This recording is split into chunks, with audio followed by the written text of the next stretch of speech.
I said, hey man, take care of y'all business. I like that shit cold, bro. I'm cool with that too, but I just, if I know it's gonna be like that, I know how to prepare for it. All right, just so y'all know, we are now recording on all fronts. Y'all ready? You know what our name is, Sean? No, I don't know what our name is. I'm just confused every time. Oh man, I'm sorry. I'm so sorry. Ready? Hi guys, welcome to the Social Drinkers Podcast. I'm Sean. This is Mel. And I'm Sean P. And we have our special guest. NUE Life. That's sort of Low Life on the original Fifth Ward Boys. Outstanding. love it. So y'all know we excited today. It's about to go down. We're about to get into some interesting conversations. You're going to hear us call Low Life Rich, Low, Junior, some of everything. We got a million names for him. We never settled on what we're going to, so it's whatever. If you ain't saying Sean or Mel, then you know we're talking about Low. Okay, that's right.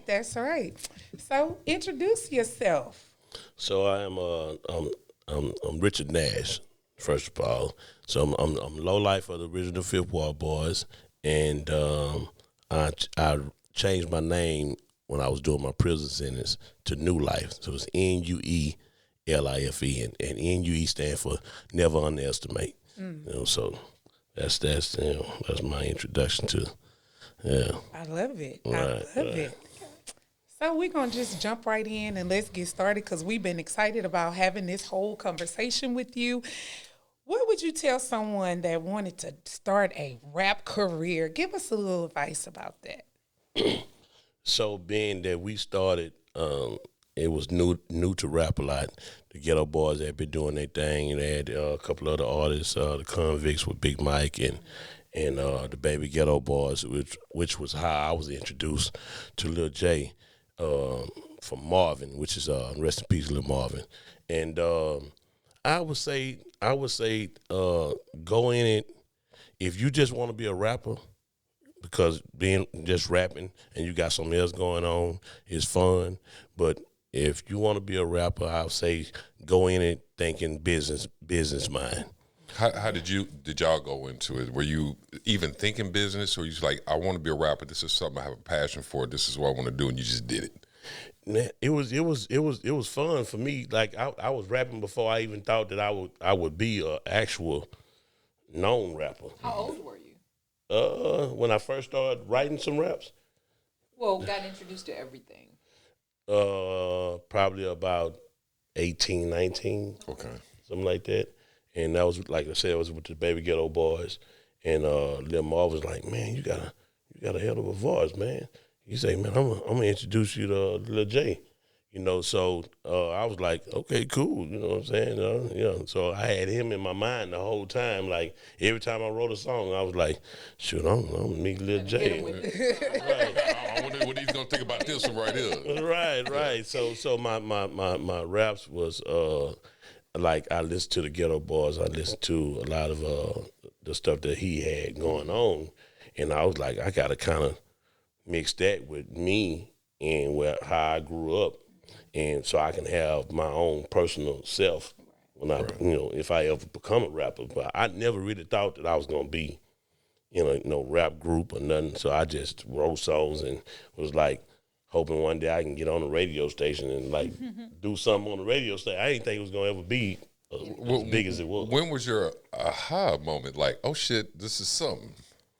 So we had I was on I did a song with the Baby Ghetto Boys, which is Too Much Trouble, and I was on stage performing that song, and when I stepped to the side of the stage, Lil J was like, man, he said, man, you know how he talk real slow, and he said, man, I like your voice, man. He said, you write songs?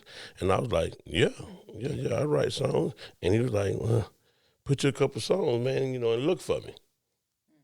So that was my man. Well, look, man, I'm finna get busy. You know what I'm saying? So that was my right there. Got it. So can you give us a verse of what you hit him with when you said, you know what? Let me go ahead and put this together and go in this man's face. So by him putting out the Ghetto Boys, And knowing that it was from Fifth Ward, and knowing like it was a thing with Rolexes and robbing jewelry stores. So I had did a song. I probably can't remember all the lyrics to it, but I can tell you the name of the song, and you probably could put everything else together. So Jack, First 16 bars, we be all right. that's kind of pushing. Especially from back That's in been the a day. minute ago. That's over 30 years. But the song was called Jack and Rednecks for Rolex. Okay. Okay. You know what I'm saying? Because all my homeboys that was into that Rolex thing. It was a motivational song. Motivational. Definitely. Not for nobody that had a Rolex. But most definitely it was a motivational song. Right. Yeah. Put your Rolex up, if you're a redneck, put it up. But that was my song that I was like, I think this would be hard enough for To hit him with. Yeah, you know what I'm saying? And was he impressed? He was so I had already rapped this song the day that I waited for him to get there. I had then rapped this song like 4 times because people was like, hey man, do it again. Man, do it again. Oh, this is my homeboy right here. Yeah. Do it again. Because I was at Do It Shop. Okay. And I had another song that was called Deep in the Hole. And it was just, it was like, you had to think of something that was like the craziest thing that you would do, and I hadn't really done a lot of that stuff yet. And so I was like, I wanted to still be authentic, and be me. So I just thought of something that might, stand out. Yeah. As something that Lil J might want to hear. Right. Yeah.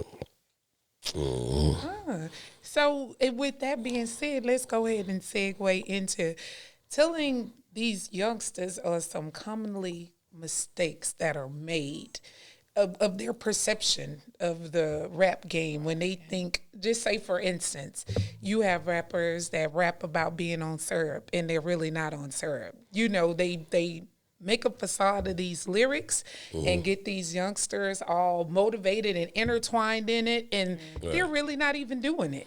Right. So they it's almost like, for the most of it, they know that match Houston, the syrup and the swangers and so they try to match that up with it by not experiencing it, like knowing that like if you just a baby at syrup, like I drunk syrup a couple times, it wasn't my cup of tea. Yeah. But I went to sleep at Lights. Yeah. On Shepherd and Tidwell, like knocked out. Yeah. Wow. Yeah, and I woke up and like, man, I don't want to never be like this no more. Exactly. So they like, and they creative, they creative. They rap it, they mix it with their little new style or whatever, and then they add stuff that don't really go with being a business person. Right. And then they take it out of content. And I experienced that too. Like rapping what you doing, you probably gonna be in prison or dead or something. Yeah. I ain't last long. Yeah. Now there's this the best way to infestation of these rappers that just seem like they, instead of being a rapper and doing what you do behind the scenes, right? They feel compelled to get in front of a camera. Yeah. And we talked about DJ Vlad, and no hate on DJ Vlad, right? But for the amount of complaints that he gets as far as him being feds and getting people caught up, y'all, there are people still going on his platform and telling all of their business. I don't see that. And getting themselves caught up. I mean, so with that, nobody really know what DJ Vlad really is. Yeah. First of all, but they know he got a big platform. Yeah, and they know he known for. What's crazy about that is it's almost like a drug. So when people like say you want to smoke weed, you don't just want no regular weed. Right. I want the killer. Right. I want to be dead. Right. And then bring me back. You know what I'm saying? Right. Resuscitate me. Yeah. You know what I'm saying? Just kill me and bring me back. As long as I can come back. I don't want no regular stuff. So it's like that with Vlad. It's like I want to go on him because everybody that went on there is like this high level, high intensity of whatever he bring to the table. Right. And who knows what kind of kick he get out of it and what kind of paychecks he get out of it, or if he don't even care of how much money he getting out of it. Don't nobody really know that. He ain't never told nobody that. But his platform, it brings that type of attention. So it's like, just like anybody else, it's like, man, you know, everybody's shooting up there. Everybody gets shot on the corner up there, but people still go over there. That's the point to go to, because the reason why I asked, and I hope I don't screw this young man's name up, and I'll fix it when we edit if I get it wrong. BT Savage, you've heard? BTB Savage. What is it? BTB Savage. So you I just learned that, like, you know. Okay, so I never heard of this dude, but so he was in San Antonio, and he was supposed to do a feature with somebody. They make this quick too. They were supposed to do a feature with somebody. They came in. They actually tried to rob him. The person that he was supposed to do the feature with. Right. Okay. It's more to it, but you can look it up. So they get to tussling. His girl ends up shooting the guy and killing him. Right, coming out after they didn't have a tough. After they had the scuffle. Okay. It's over. His people, like, I don't know what his people are thinking, but it's over. Well, months down the line, he gets on DJ Vlad, and he recounts the story for DJ Vlad. Because, like I said, I never heard of this guy, and the only time I heard of him was through DJ Vlad, and the only thing that DJ Vlad talked about was him killing this dude, this brother. You know, if you want to put it like that.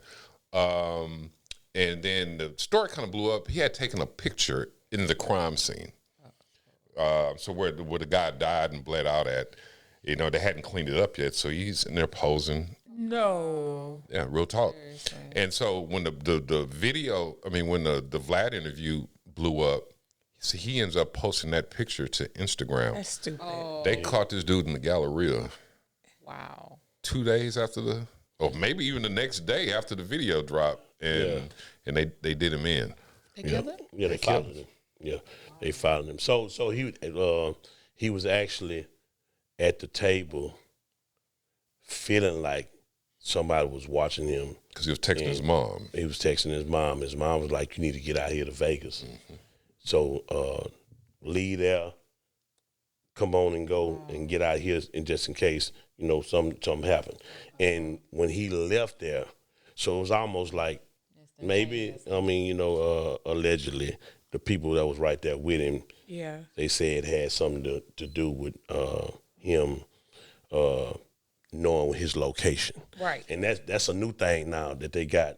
Drop your location. Oh, yeah. Man, I don't want nobody to know where I'm at. I'm telling you, everything that's out there don't mean it's good. Exactly. But they do. It's a fad. It's almost like a new pair of clothes that come out.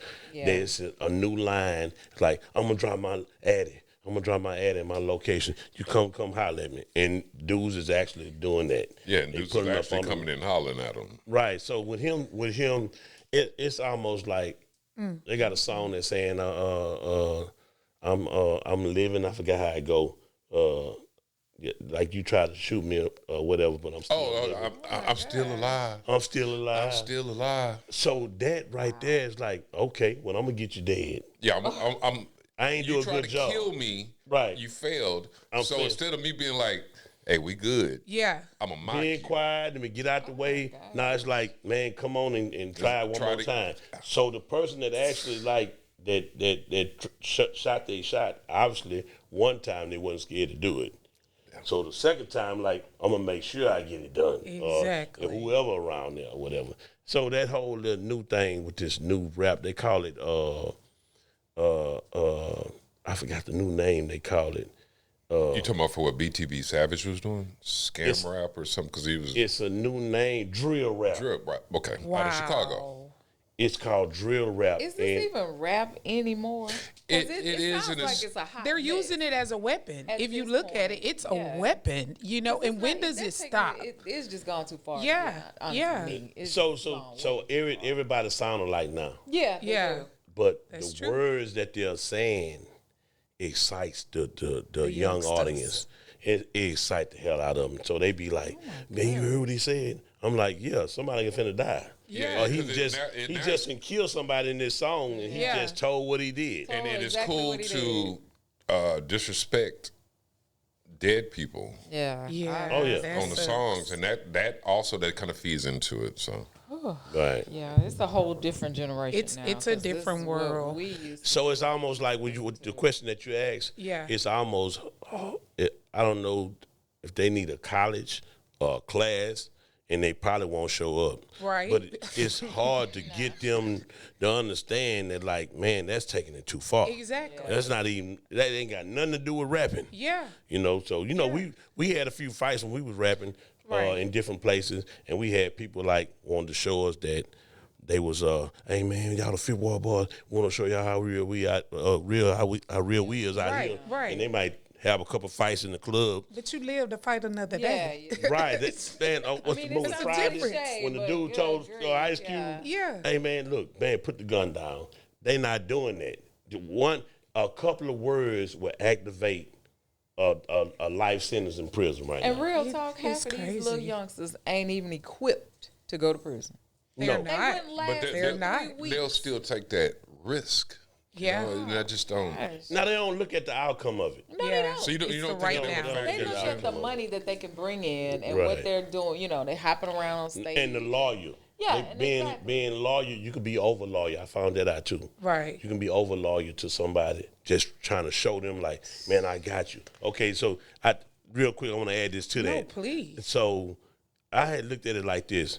So the person that you being loyal to, he just got killed. He was the breadwinner. So when you being loyal and go ride for him and you ain't have no money, who gonna help you? I know how you just stuck. Nobody. Who gonna help you? Like, it's like, man, like most of the people gonna be like, that was left.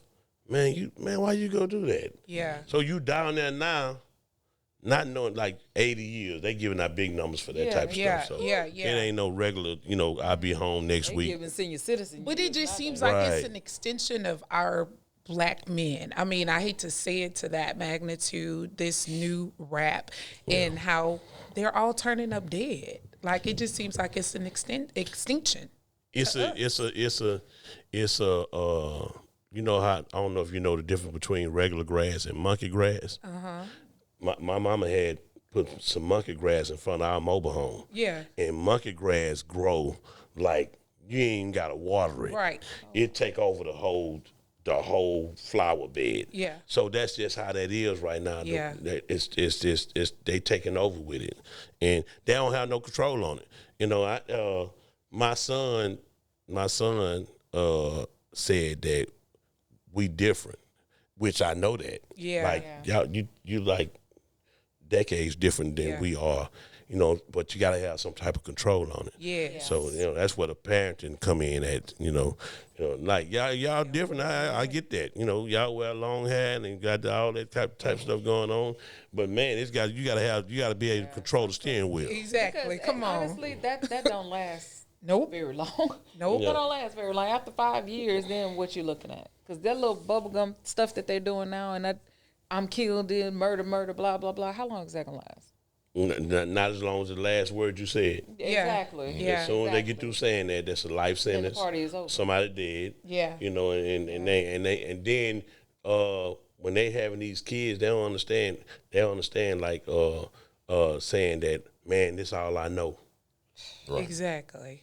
Okay, so when you get locked up, then who gonna be the person that's all they know? Like, I'm providing for my family. When you get locked up, who gonna do it? Exactly. So you Instead leaving. of just getting a job. Like, what's wrong with that? Man, I Just say getting that a all the job. time. Man. I'll Ain't get the nothing wrong with that, complication. man. There ain't nothing wrong with that. That's old. It's pride, nothing they wrong pride. with it, but when you're at that age, there's nothing sexy about having a job. So, we did a show on another channel on social media, and the type of money a lot of these women are expecting is really outrageous. I want a guy that makes six figures, like 15% of the population. Right. You're not getting it. And there's nothing wrong with you to say that, but I'm just telling you, you're not going to run across a nigga that make $100,000. You're just not.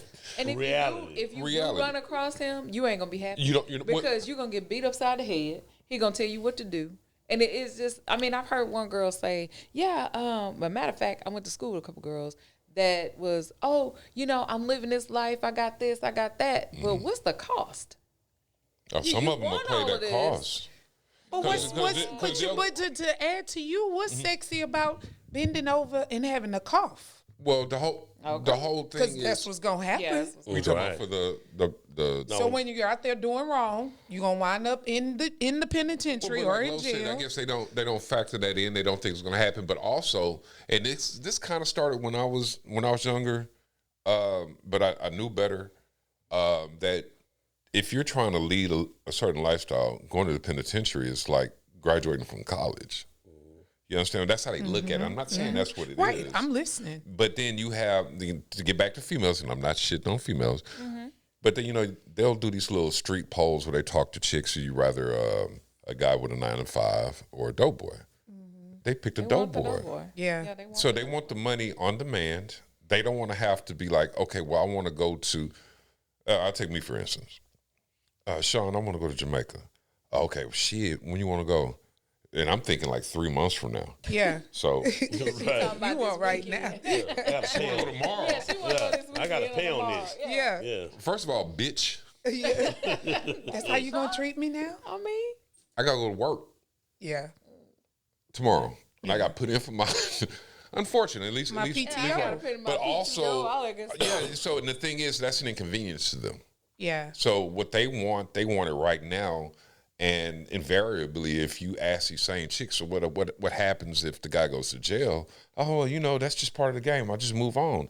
Like, that should be a wake-up call. Yeah. But the thing is, people are willing to take that risk. But then at 30, then you're replaced. Then what? What do you have? Nothing. You feel like you can come out of that bitch and start over. Shit. I'm talking about the women. At 30, you're replaced because now I need a new model. Nah, these women say they good, man. They good after 30. They're good at 35. So. Right. Yeah, so I'm gonna let them tell it. Yeah, let them tell it. Let them tell it. So to segue off from that conversation, what do y'all think about the Travis Rudolph? Y'all, come on. That's something big. So I did a little homework on it. And the on the end of the domestic violence, I'd say first. But some fights don't be that serious. But some people take it like, some people be more power struck than what it really, this relationship really carries.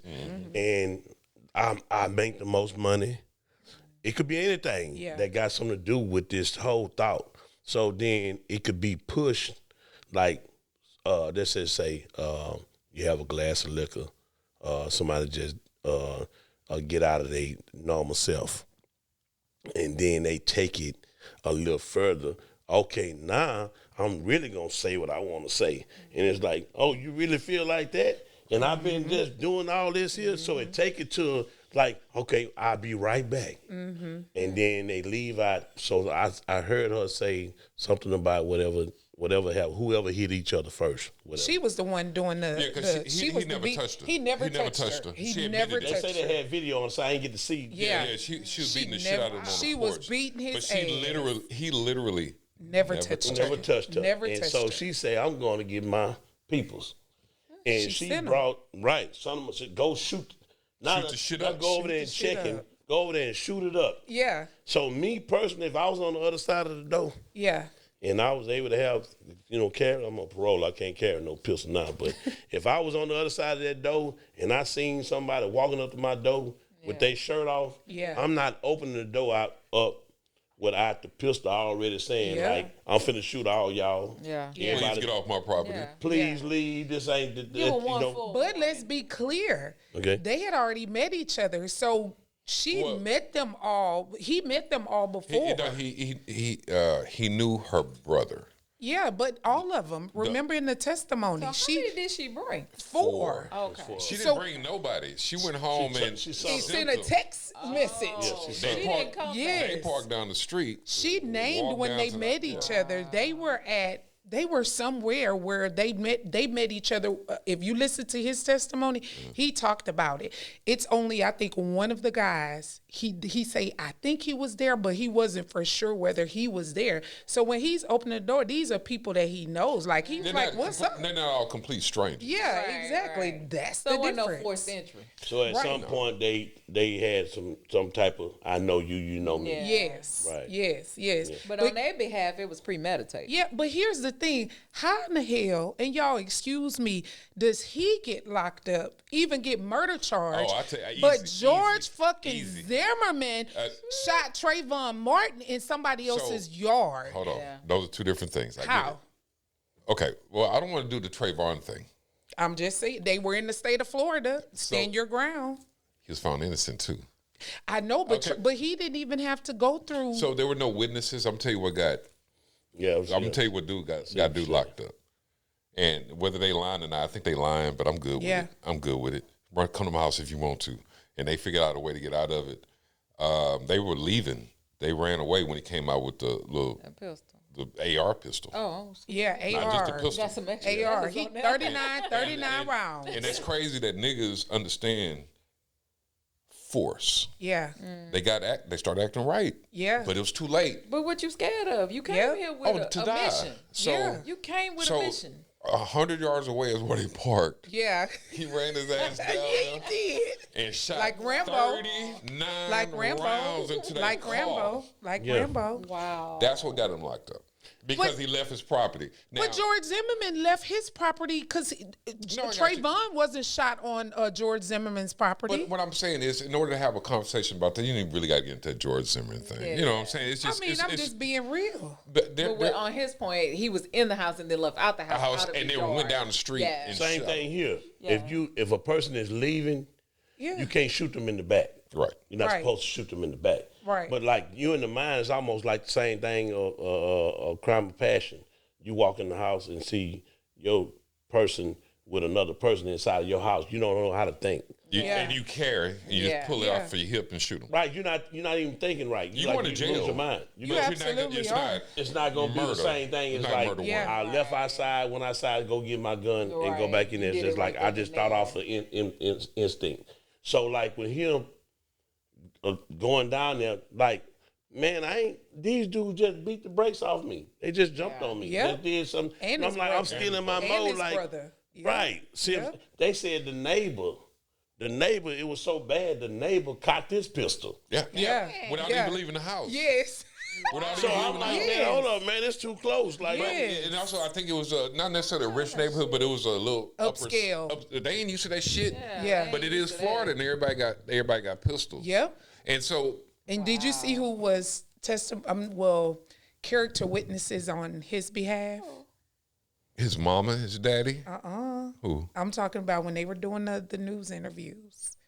I didn't catch all of them. They were all Caucasian. The ones that were doing the interviews about him, the neighbors. Right. And they were talking about how that wasn't his personality. They knew from the beginning it was more than his story. He's been there for over 20 years. It ain't for any normal human being. There's nobody's personality to go and shoot up somebody's car 39 times. Yeah. You know who does shit like that? Provoked people. Yep. And that's what they said, without a motive. Yep. People. Yep. Right. Now, before we get too deep into that, the whole thing that, I mentioned to you yesterday, the reason why this is important to me, it kind of underlines the fact that, and we were going to do a topic about this, about men, black men, let's just say black men, this is what we're dealing with, are overly emotional and easily manipulated by women. Yep. On the one hand, some are. on the less, always. It's always. Yeah, you don't need to say that. Always. Always. Yeah. Always. Because he was pussy whooped. You got the less violent aspect of Will Smith destroying his fucking career and walking up on stage and slapping another man, and you will have black women saying, well, he disrespected it. Cool. Yeah. On the extreme end, you got a woman that lied and said that he put hands on her. Yep. She beat his ass, hit him in the head with a Patron bottle. Yep. A trophy. Bust the window out his BMW. Yep. Gold. I don't know the whole She thing went about on the a story. rampage. Sent them little young dudes. So now she sent the little young dudes, her little brother and his 3 friends. Yep. Over there, and only for one of them, Sebastian, I don't remember the young man's name, to die, and another one got shot, but he survived. Yeah. Right. And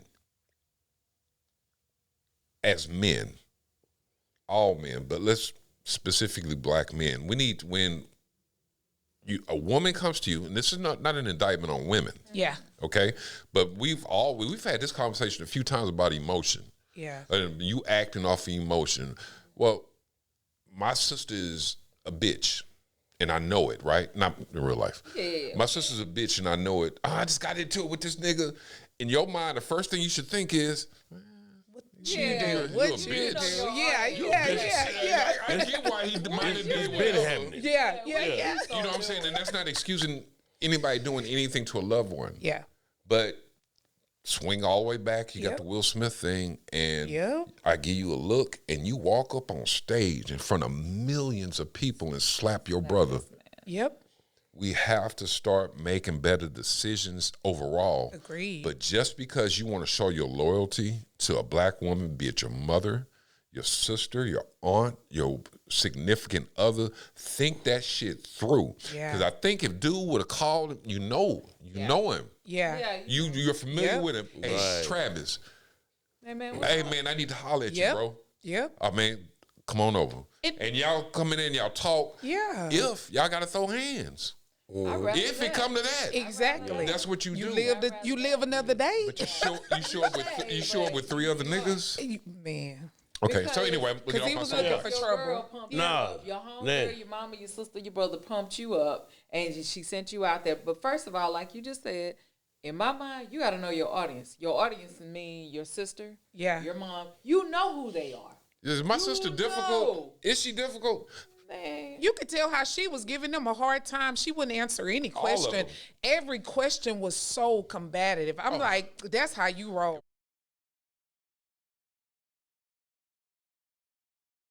So, Rich, you've been heavily involved with Takeoff, and we just talking about these are real world topics that are actually happening. Right. Tell us a little bit how you feel about that situation. So with the Takeoff thing, like that could have been in any other city. Yeah. It could have been anywhere. You know, unfortunately, it happened in Houston.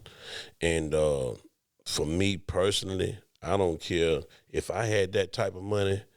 I'm not playing. I'm not arguing with nobody. Yeah. I'm not hanging with nobody. I'm not being around nobody that's trying to figure out where life going and all that. You can say some cool little lines. That's all good. Everybody come up with cool little lines every now and then. You know, people that ain't looking for it. But if I have that type of money, I'm like, bro. Okay, I gotta ask some questions first. Yeah. Like where we gonna be at? Yeah. You know what I'm saying?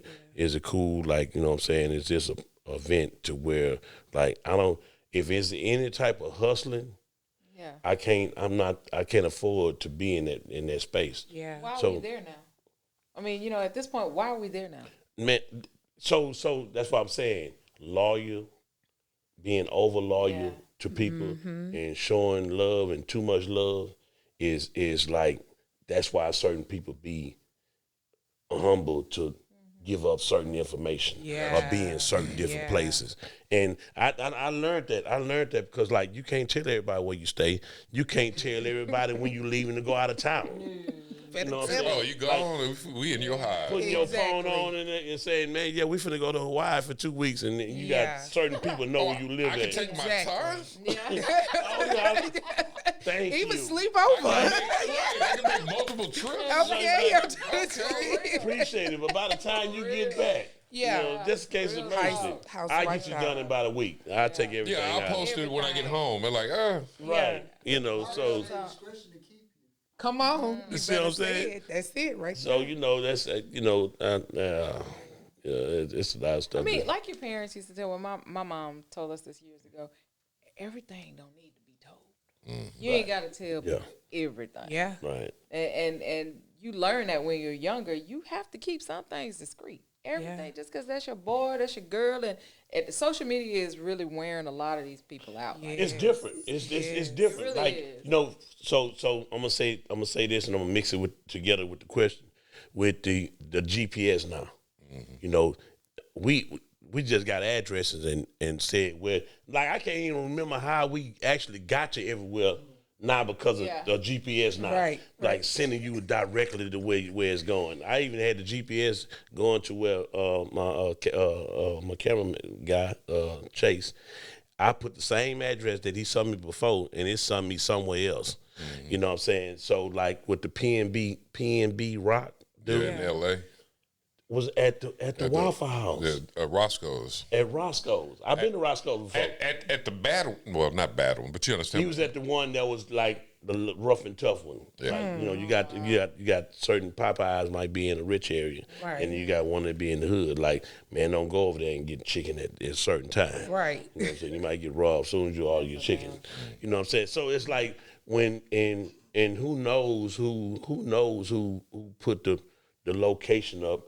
Or just being fun, like, hey, we right here at Roscoe, we finna catch a flight out or whatever, but you got $100,000 worth of jewelry on and eating a $15 waffle. Yeah. You know what I'm saying? Makes and no sense. It's people that's broke, that's looking for opportunities. Yeah, that's it. They don't care who you is. Yep. You know what I'm saying? And then you got like PNB Rock, I think is his name. Mm-hmm. He was saying that like I would never be robbed. Like I got people that's such and so. But so you they say if you keep such and so you'll get elected.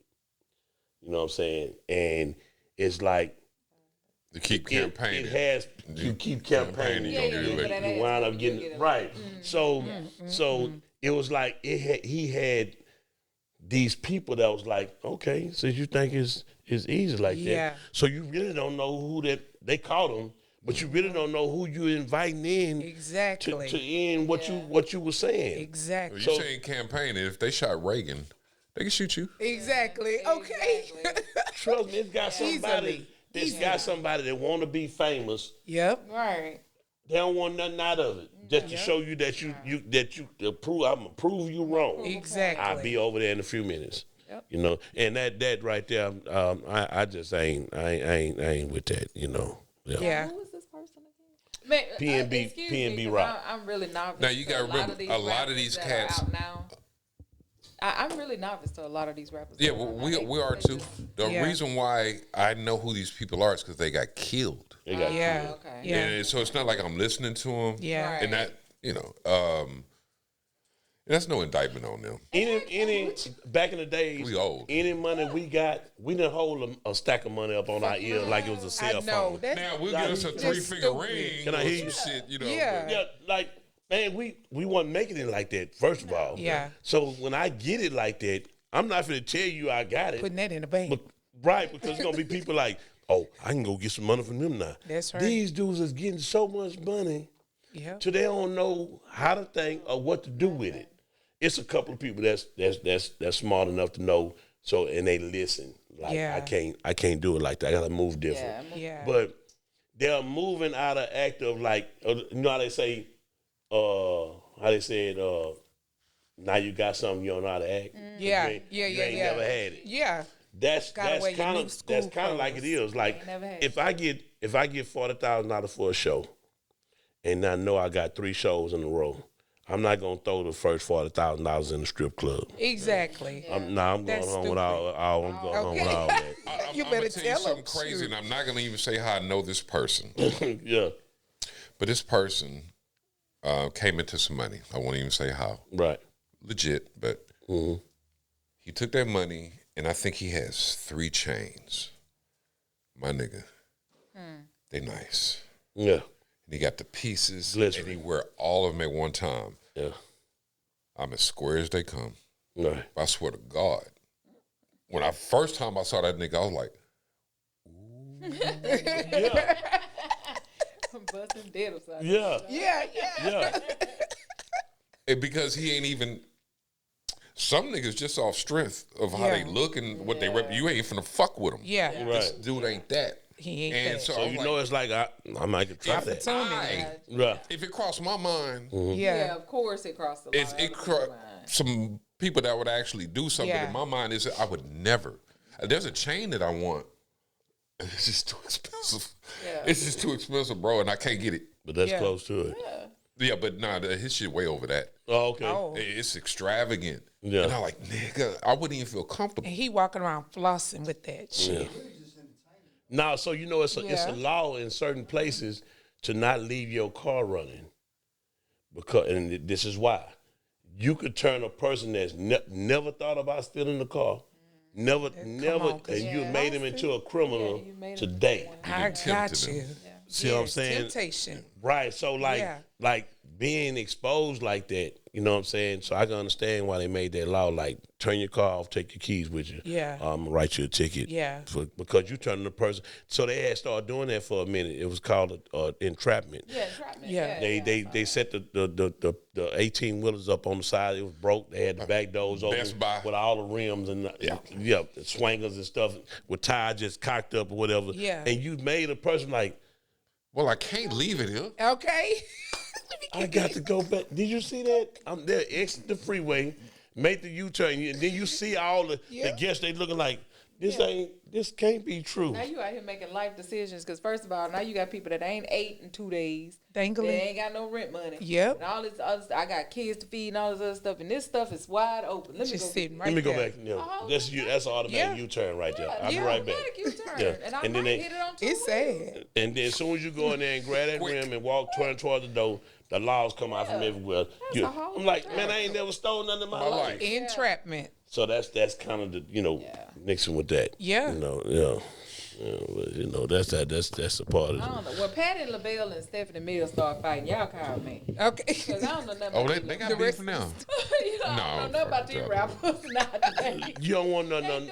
Look, you don't want nothing about them. You don't way too much. And the ones that y'all talking about probably won't last a good year. A lot of them don't even know who they is no more. No, they won't even last a good year. I'm telling you. And there's no cap, ain't doing all this other stuff like that. They ain't gonna last that long because they don't know what to do with it. Right. They're not used to it. They used to say it was almost like a diss people would say about rappers that is like WWE. It's not real. It's just, it's a little real now. Yeah. Oh, yeah. And the thing is, you don't even have to have beef, quote unquote, beef with another rapper.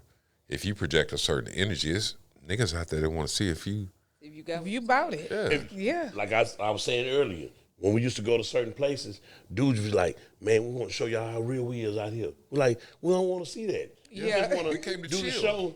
Yeah, and chill, whatever, you know what I'm saying? And we'll be back another time. Yeah. But they wanted to show us that they was like, I'm like, oh, Lord. I'm like, damn, I was, because I was comfortable with what I'm rapping about. But I'm like, look at the actions that people really be thinking. Like, it's like feeding the I'm not opening the dictionary up to see really what that means. I'm going to make my own meaning up. Yeah. I got my own meaning.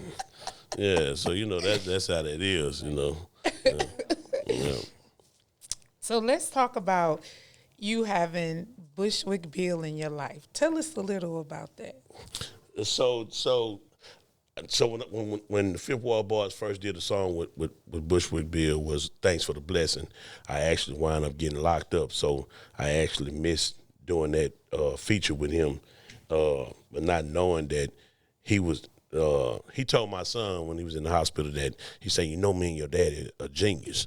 So I was like, when he said that, I'm not knowing that, like, what kind of genius you talking about? Because, like, I don't feel like I'm no genius. But he was, like, telling my son, like, we geniuses because of whatever in his mind accomplishments that he made because we traveled the world. Yeah. So we was in Hawaii one time.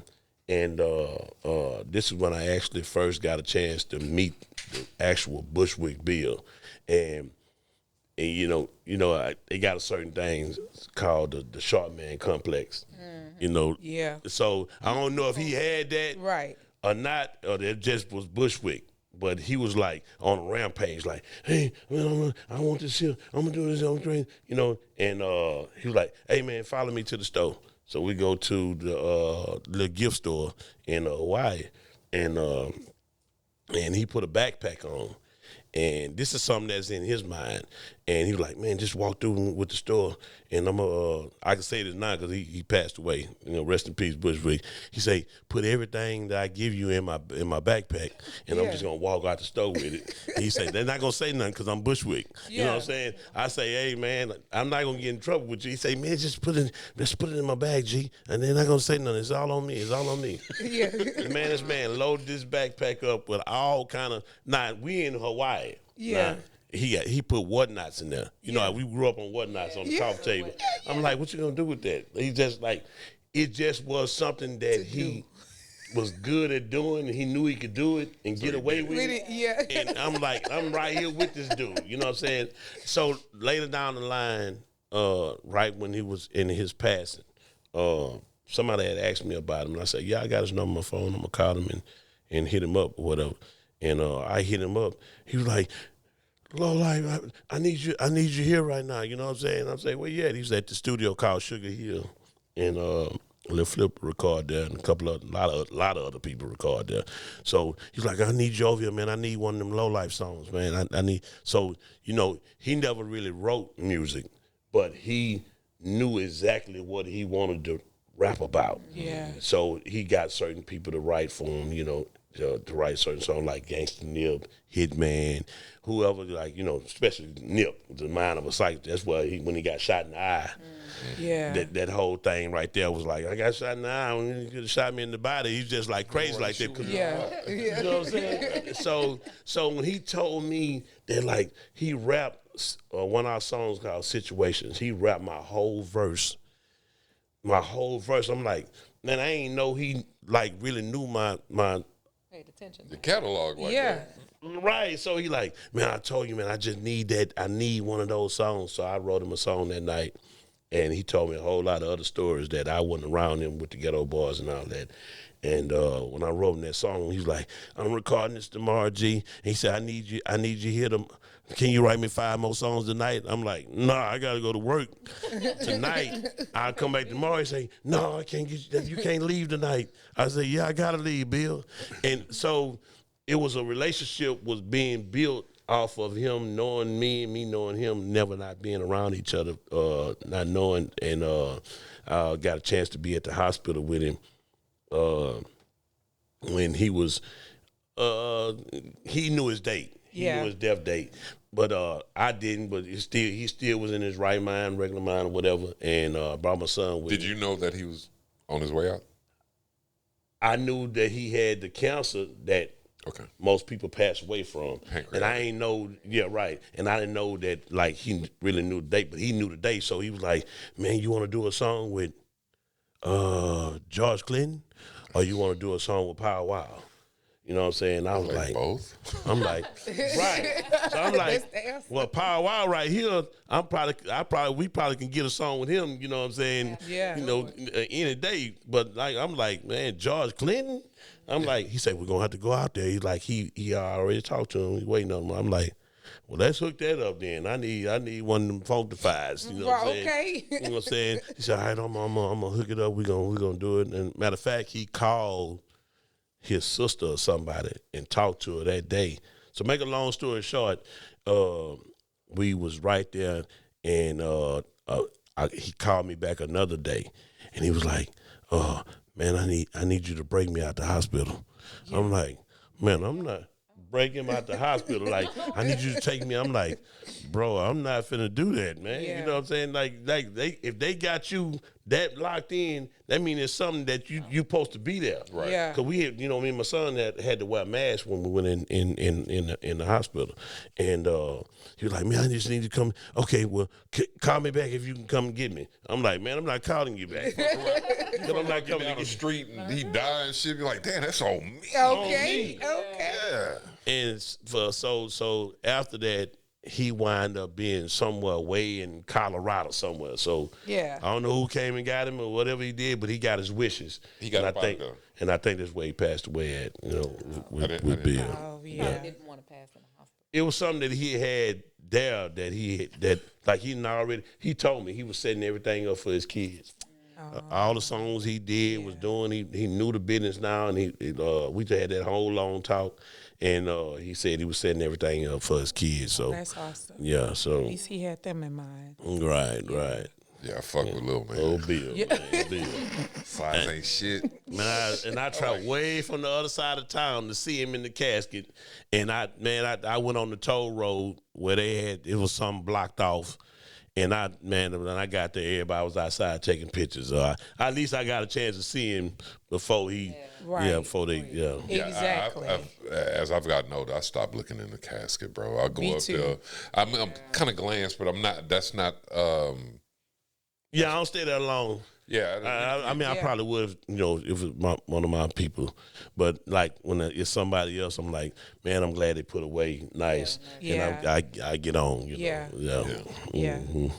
Yeah. And what about Scarface? Did you have what kind of relationship you had with Scarface? So with Scarface, it's a whole lot of other stories with it, but for the last part of it, when he was going through with the kidney thing or whatever, he had said that he needed a kidney, and I put on Facebook, hey, if anybody got this type of kidney, hit me up. Scarface need one. Yeah. So I put it up, and I hopped in the shower, and I got out the shower. He had already called. He called me because I had called him and told him I got somebody that got it. So before I got in the shower, somebody had said, "Hey, I'm type whatever.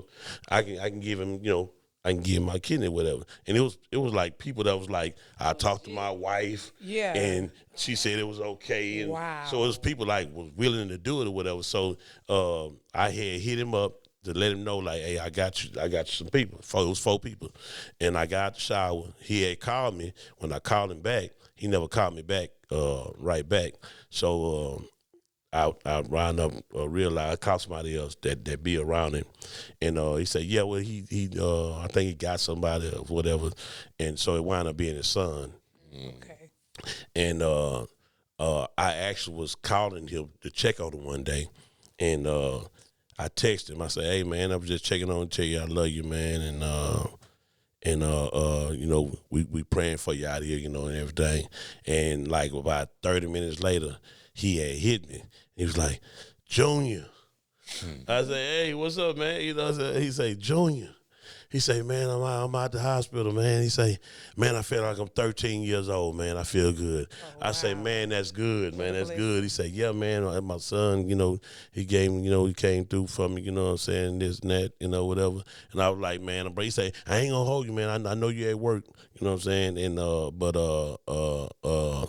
I'm doing good, man. I say, man, hey, look, my number's still the same, so, and every now and then I see him on my post, to let me know he doing good, and I see him out there, But that just hearing him come out of that, feel good, right.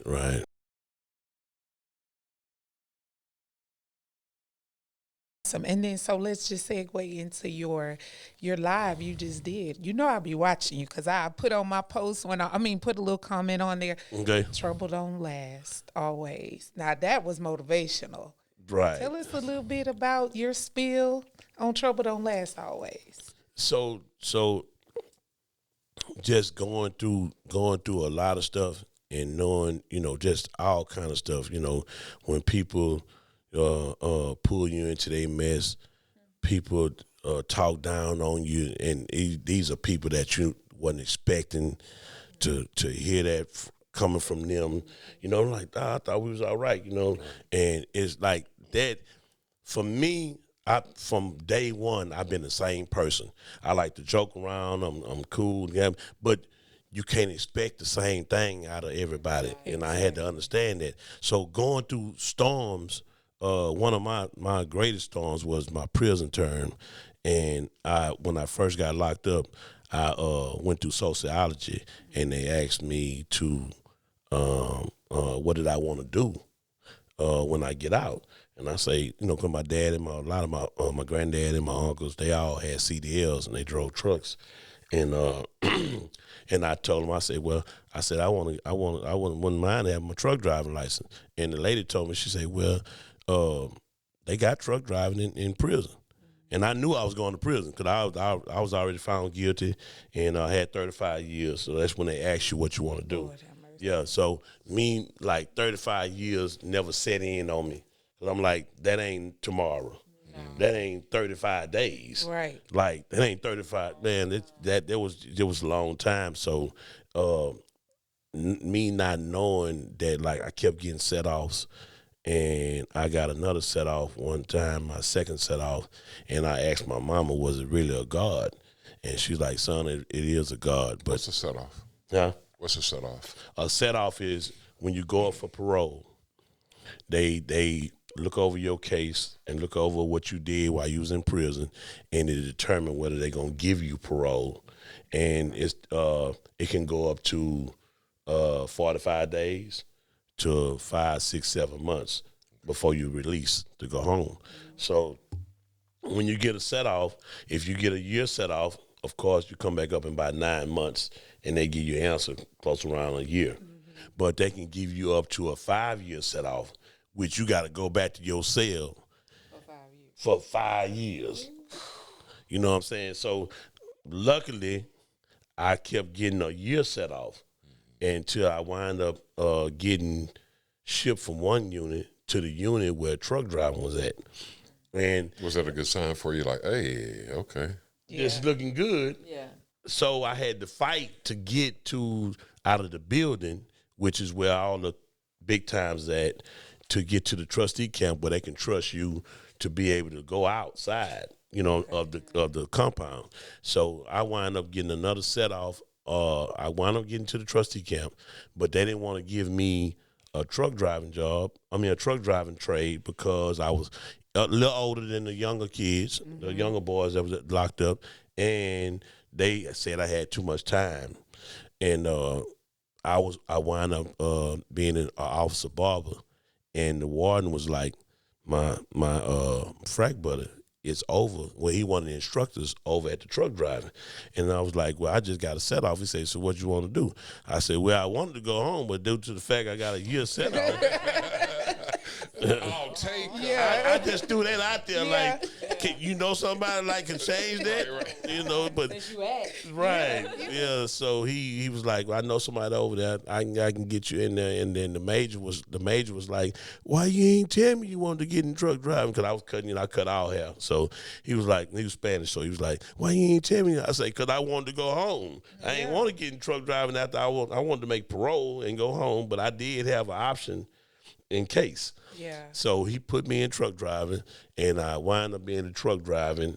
And soon as I got my truck driving license, I wound up making parole 2 weeks later. So my storm was starting to dry up. Yeah. Yeah. So going through stuff, like, you never really know how long the storm gonna last, and some people don't know about whoopings. Yeah. You could do some stuff, and you can get a whooping. My whooping was to whoop me right. Yeah. Where I wouldn't be thinking like I was thinking. I don't want no fast money no more. I'm going to take my time. I work 3 jobs, whatever it is. I don't want to go back to that storm. It's almost like I got a raincoat.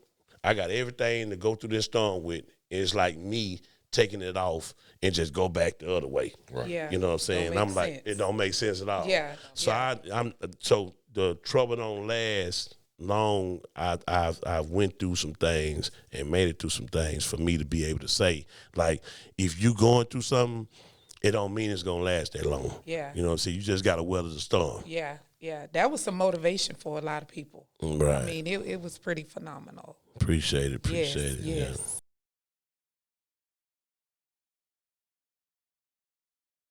Now, let's get to the meat and potatoes of this podcast. Meat and potatoes. Come on and talk about these projects you have going on. So right now, well, actually, I put out, outside of the fifth Ward Boyz, I put out 2 solo projects, which is nonfiction, which I put out in 2021, something like that, and then I just recently put out nonfiction. Residential area. Yes. In 2022, okay. And last year, and so with the the nonfiction project was actually me. Outside of the Fifth Ward Boys, it was me as my own personal self. Like I ain't have to sit there and like, okay, what we gonna talk about? You know what I'm saying? As a group, because we had, we was a group. Right. Yeah. And it's several groups that I think kind of mimicked us. And I don't know. It's allegedly it might be true. Might be, like the Hot Boys, Fifth Ward Boys. Yeah. Fifth Ward Juvenile, and so I don't know. Maybe Yeah, but you're a trendsetter. That's just what it is. It is. Everybody got something for something. Right. So anyway, with that, being a Fifth Ward boy, I was always each one of us, like Double O was the Lounge Street Strangler, E-Rock was the stupid fuck, and I was the cocaine wrangler. And I was always hustling. Whatever it was, I was in the streets hustling. Yeah. And outside of that, I had my own personal self, which I put it in my first project, nonfiction. And I also put it in the second project, but the residential area was different because I did that whole project with all youngsters in their 20s and under. Yeah. And I was the only, one other older person on it, two people. One of them was in their early 30s, and I had a roster dude on there, which was in his 40s. Okay. But everybody else on there, 20 in their 20s and under. Wow. So I wanted to show them that like I'm versatile, like and I can go, I can go either way or whatever. But for some reason, I'm a storyteller. So for some reason, people when they think about me, they think like I want to get him on the song, and man, I want you to tell this story on that. But I'm really like, okay, that's cool, but I do more than that. You know what I'm saying? Yeah. So anybody want to feature or something, you ain't got to think about me just telling those stories or, we going to cry at the end and all that, I'm more than that. I'm out there, But so that, and then I recently, not recently, but I auditioned for a movie, which I was in high school. I went through theater arts for 6 years. Okay. And I auditioned for a movie, and I wound up getting the main part, which was Hidden Licks, and Mac Vision had shot the movie. It was his movie. He wrote it, and he shot it and directed it or whatever, and he picked me to be the main character of it. And can this be viewed right now? Yeah, how can we find it? No, he's still like I was in two of his movies, and he's still working on it because he one of the ones I want to write before he put it out there. And I know that feeling. Yeah, we know you know. Right. So he critiquing your own self. Yeah. Ain't no telling when it might come out. But it's done, So that inspired me. Like it never came out because I was banking on that project pivoting my career with my music. Yeah. And I was like, me coming out of prison and me kind of like at a deadbolt state. Yeah. I wanted something that can get me on a catapult you, and so people could notice, like, okay, that's what's called. Yeah. So I had got on songs with people in Australia, over in Europe, and Dirty Ray in Japan, which that song was struggling along. That song was #1 in Japan for 6 weeks. Oh wow. Yeah, so I was spreading my hustle. Yeah. And along with that, I wanted to put a vision to it, with the movie thing. So that led me right. So I was like, man, you know what? I know I can write a movie about me because I got plenty.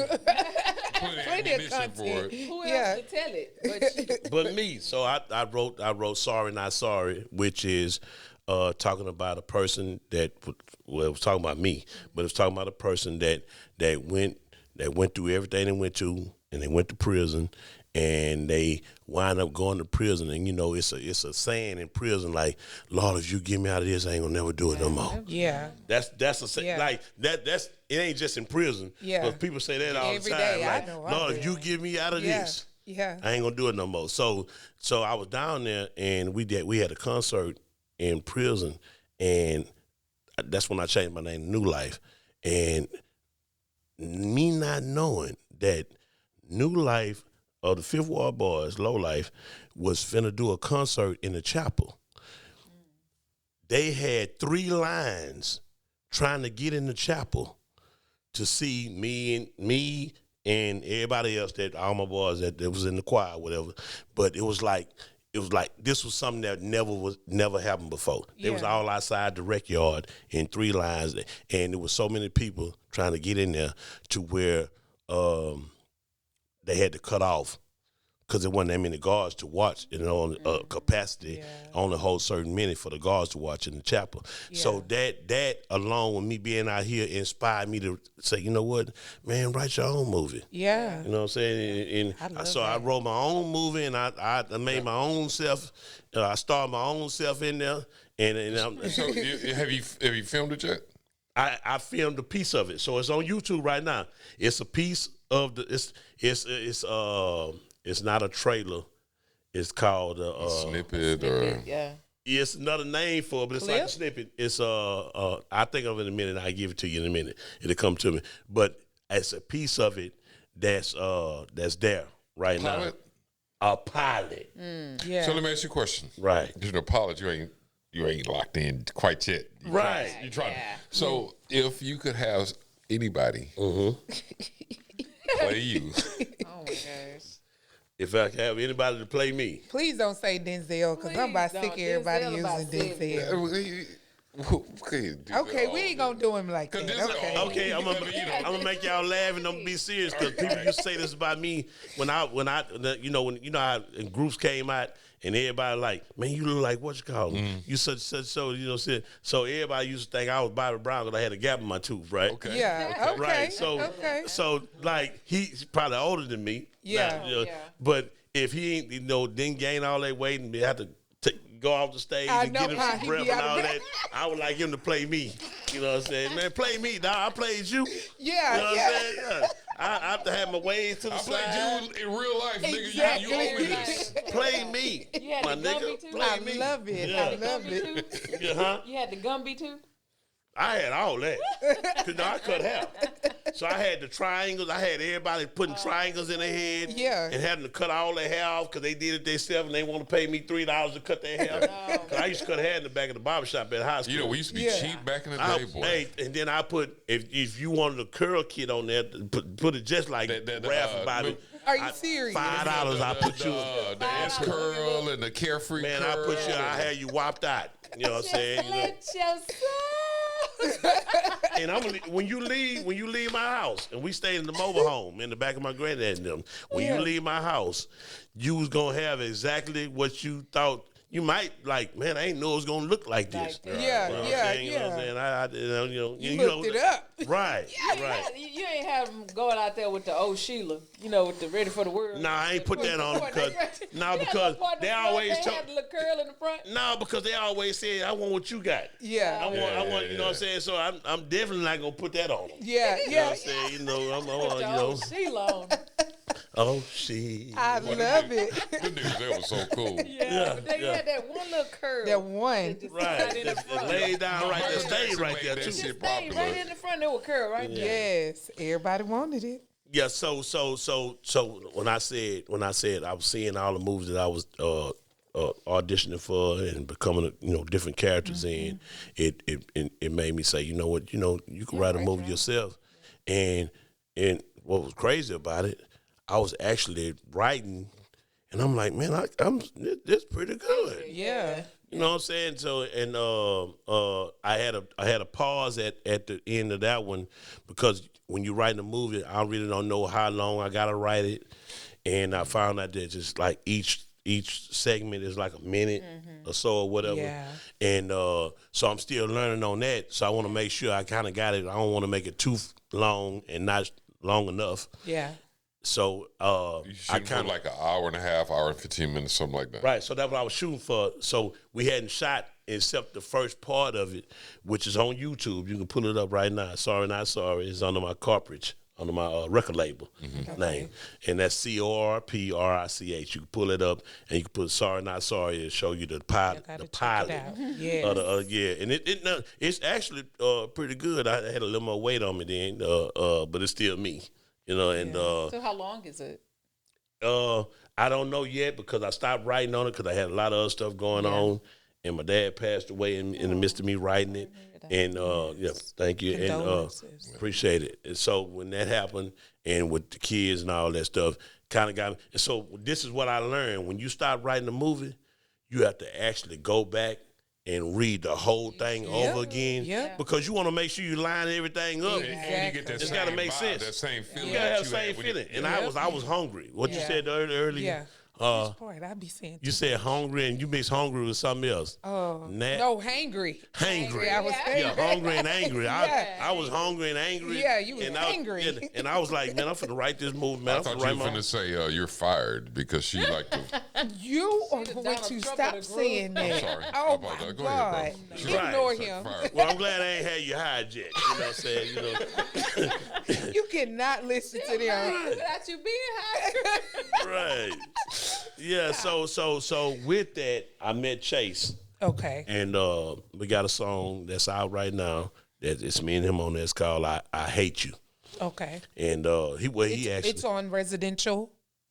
That's what it is? No. Okay. It's not on there. I put that out as a single after that project. Okay. Yeah, so it's out right now. I Hate You. He actually put it out at first by itself with I Hate You, Bitch. Okay. And then I got a little more out the way of stereotyping a certain person, and put it in perspective of, and I made the song unisex. Right. So it's like a male could put himself in the same place as a female, and a female could put herself. A bitch too. Yeah. Exactly. Some of You know what I'm ninjas saying? are. Bitches too. Yeah. See, you said you weren't familiar with the new rap now, but She old. Yeah, that's old. Is it? Yeah, it's old. But they still use it today. Butcher Bill said it. He say, some of you niggas are bitches too. Yeah. Right. So I mean, what do you say, punk nigga? I'm talking to you. Yeah. Some of you bitches, some of you niggas are bitches too. Yeah. So with that being said, that's still today. Yeah. So true. I actually forgot about those lyrics, but I was refreshed. Yeah. That's what we're here for, brother. Yeah. Exactly. Yeah. Lift me up. Lift me up. Yeah. You know what I'm saying? We do. That's what we do. Yeah. So my brother Chase, when I met him, and he been knowing me. He said we ran across each other back in the days, and that was one of my high days. And he said, man, you don't remember? So I was like, he painted the picture so good. Yeah. And I was like, nah. I don't remember, dog. Man, don't be mad at me, dog. Cool, that hurts your heart, though. Yeah. This boy done painted a whole Picasso. Man, he painted the picture. He painted, and I knew he wasn't lying, but it's just that I didn't remember. It wasn't one of the ones that I remembered, but I don't want to remember. Them one of the ones, man, I don't remember that, but I honestly didn't remember it. Yeah. And so we went from there or whatever. So he got creative with the camera and was showing me what he could do and stuff like that. Yeah. And I said, you know what? I'm going to shoot a short film, which the project that I was working on was $1 Million Bond. And that's what I had when I caught my case, $1 Million Bond. Damn. So how long ago was this? That was in 2003. Okay. I had $1 million 20 years bond. ago. Right. So I had $1 million bond, which I was facing a life sentence. And so in my mind that whole time it stayed with me. Yeah. And the picture that was being painted, I'm out free now. I can talk about it. I can say whatever I want to say. Yeah. So the $1 million bond, a person asked me, what type of $1 million bond was that? Like making $1 million bond or $1 million bond with a person? Mm-hmm. Like a bond that's unbreakable. So I mixed both of them together with the short film. Yeah. You know what I'm saying? Okay, got the double entendre on there. Yeah. So he's shooting it. So he's shooting it. And I got a couple of young artists. My man Hill filming. Chase Masters. Okay. Chase Masters shooting it. Yeah. Hey, he creative, man. I call him G Wiz. He said I could take that, and because it was new to him. Yeah. I'm like, brother, you can't see what I can see. Yeah. It's like playing chess. Like a person say, why you ain't play that, man? Now I can see, bro, what you can't see. Yeah. You know what I'm saying? Creative people, they can't. They can't see it. It's just in them. You know. They just think that they're just doing what they do, but you see something much more than what. Yeah. Right. So. So wait, tell everybody how long. I know you're supposed to be talking about your projects, but tell everybody how long you've been out. I've been home 12 years now. Ain't that a blessing? And you still on paper? I'm still on paper, man. How much long you got? So, how long you plan on drinking? You drink alcohol? I try to. Try to every now and then. Every now and then. Occasionally. Yeah. But I like it a lot. Yeah. You understand my struggle? Right. I'm with you on that. Okay. So, but I'm on papers, man, until I'm 68 years old. And I'm 50. I'll be 51 this month. How do they justify that? So I was listening to this female on YouTube, and she was saying like when a person go in prison and come out and they they corrected, like they deserve to be able to protect themselves, but we can't.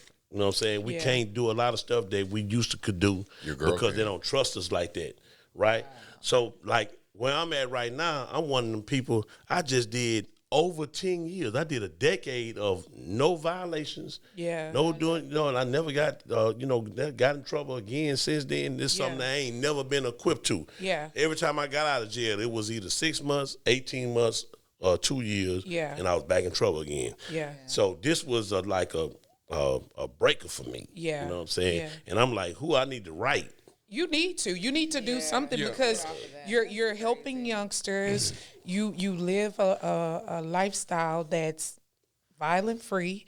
You raise families. You work hard. You're being a normal fucking person.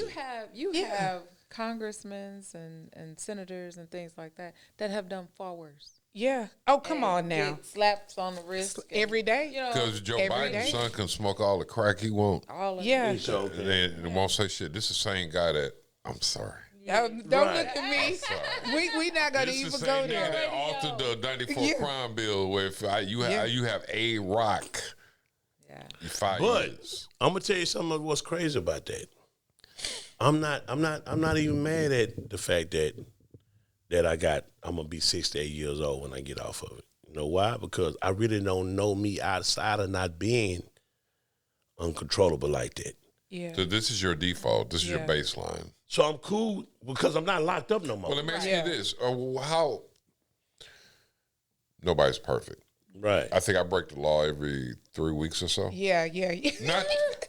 And I'm not like, even nothing robbing and killing nobody. No, just something that could get speed and be breaking the law. Run through that toll. I got easy tag, but the law pulled me over. I told you I was in HOV. I was like, oh, I thought I had an easy tag. I thought I could drive. He looked at me like, nigga.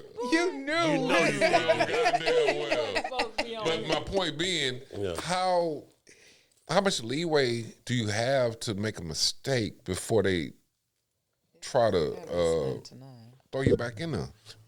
So and that's a long. You got what? How long? 18 more years. Come on, bro. Okay, so with that being said, like at a certain age, you should be mature enough to know that I can't make a mistake. I can't do all that no more. I get you. Yeah. And a lot of that stuff that I was taking chances at, like it's out the window, for me. I know that's right. And then I'm free. Yeah. You know what I'm saying? Like being in there, thinking about I got 18 more years to do. It's different from being out here. Nothing to do with this. It's a different mindset. It's like I could do 18 years in the pen, or I could come hang out with the Social Drinkers podcast. Come on now. For 18 right years. Yeah. And I don't even eat fried chicken no more, but y'all got some chicken over there. There's some nachos, there's some fruit basket. Yeah. That's broke down already. And you got a fucking cinematographer sitting over there in the corner that y'all can't see. But the chase master behind the scenes. Yes. He's over there chilling. You know what I'm saying? I have some question to ask you, but we'll do that on off. Right on. I got you. I'm sorry, boss. Yes, no, don't stop. Y'all go. We scared of motherfucking Sean. No, we do not. She not. No. No, we don't fuck with Sean, man. Whatever. So back to it. Rich, come on and finish telling us about these wonderful projects you're on. So like I was saying with the... that you didn't bring me, but you brought Sean. Okay. But my ass too wide for the bottom. So you can have the bottoms and I take the top. Oh, so I don't get shit. We'll do it just... You'll get a sleeve. Just don't think... Right, don't think like... Yeah. Brother. Thank you. Gotcha. Residential area. Wait, first of all, Yeah, and I get with you. You're absolutely right. I definitely... my brother. You got You to gotta get get your your own. Oh, yeah. No. Everybody here got one. Got one.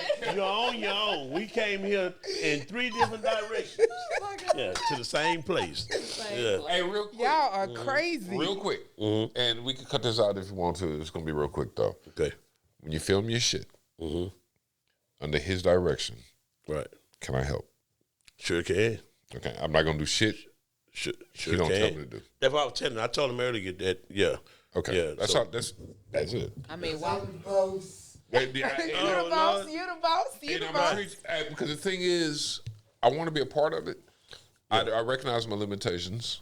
And if this man is saying, "Hey, do this," that's what it is. That's going to be a part of it. Okay. I'm done with it. Yeah. I mean, since Sean had asked, can I help write? Okay, no. Let me shine, look. man. Another project or whatever. Okay, so I'm going to say this here. When you make braids, right, you can't make braids with one, you know what I'm saying, one stitch of hair. I get you. You know, you got, you know what I'm saying? Twine everything. Right. So when you playing double Dutch, you got to find, you know, time to get. I ain't never been able to figure it out. Yeah. Some people figure it out. Yeah. But I be it takes a team to, to make a dream. Yeah, just let me know. I don't know what the fuck I'm doing, but I also do know what the fuck I'm doing, if that makes sense. Yeah. Right. I don't know if it's oxymoron. I never do that. I know what to do. Yeah. I don't know how to do it. Yeah. Right. That's why I was telling him, we'll put it together. Yeah, right. yeah. I love it. The network, we gotta take care of each other. Good, Sean. You did so phenomenal. I'm so proud of you, Sean P. Whatever. See, sideline over here. That's your new nickname. Yeah, sideline. Won't even get on the camera. Sideline, folks. Okay. Yeah. Okay. Oh, so we're I'm interested in this apparel that you have. Tell the people how they can get it. Okay. So right. For? Huh? Yeah. And what does it stand for? So the G stands for gambler, right? So right before the pandemic was actually the first movie I was gonna write, and I had another guy that was gonna help me co-write it or whatever. So we got together, and I came up with the fact of gambler. As a baby, we all took chances. Yeah. Like, how a baby reach up and grab a stove and so from a baby, we took chances and risk. So gambler was a person, and then for some reason, everybody see this G, they think it's Grambling State University. Mm-hmm. So it put me in the mind of a person. So the whole fact of me making it a university was if a person never had a GED, a person never had. When I get enough money, I'm gonna make it make sense, and that's my other thing too. Make it make sense. .live is my other thing. Yeah. But if you never had graduated, went through school or something, a lot of people feel kind of bad when other people like, man, I graduated from Wheatley, I graduated from Yates, I graduated, and then a person like, man, I never got a chance to do that because of whatever reason it was. Yeah.